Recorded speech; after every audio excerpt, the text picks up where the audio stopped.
அவங்க ஜனங்க தமிழ்நாடு முழுவதும் என்னன்னா ஒரு மாற்றம் வேணும். இந்த சாதி மத அரசியல், இந்த பண அரசியல், ஊழல் அரசியல் இதெல்லாம் ஒரு முடிவு கட்டணும்னு சொல்லிட்டு 1967 எப்படி அன்றைய காங்கிரஸை வீழ்த்திய திமுகவை போல இன்றைய பொழுது 2026 மறுபடியும் மக்கள் மனதில் ஒரு புரட்சி வெடிச்சிருக்கு.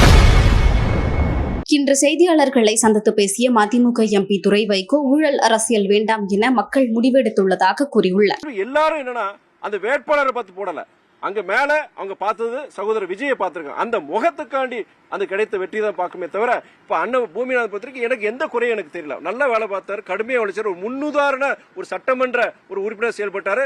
அங்க மற்ற இயக்கத்தை சார்ந்த சட்டமன்ற உறுப்பினர்களே சொல்லுவாங்க, அண்ணன் ஏன் இவ்வளவு தூரம் ஒர்க் பண்றீங்க சரி, உங்களால எங்களுக்கு கெட்ட பேர் எங்க தொகுதியில் ஜனங்க கேட்கறாங்க. இந்த மாதிரி நபர்களும் தோத்திருக்கிறாங்க.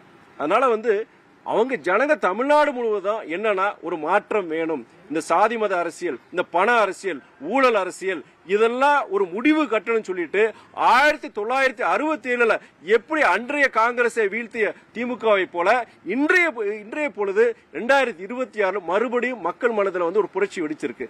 இதை அறிந்து சுயபரிசனை செய்து கொண்டு நாம் திருந்தாவிடில் எந்த கட்சி உருப்படாதுங்க.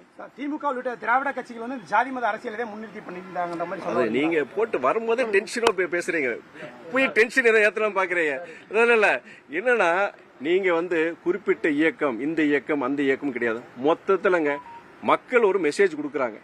இதனாலதான் நாங்க தாவேக்கா ஓட்டு போட்டோம், இதனாலதான் நாங்க சகோதரர் விஜய்க்கு ஆதரவு கொடுத்தோம்னு சொல்றாங்க. அப்போ அதை புரிஞ்சுக்கிட்டு நம்ம திருந்திக்கணும். இது இந்த கட்சி அந்த எங்களையும் சேர்த்தான்னு சொல்றானே, எங்களுடைய அழுக்கு என்னென்ன அழுக்கு இருக்கிறது அழுக்க தெரிஞ்சு அந்த அழுக்க நாங்க இடைக்க.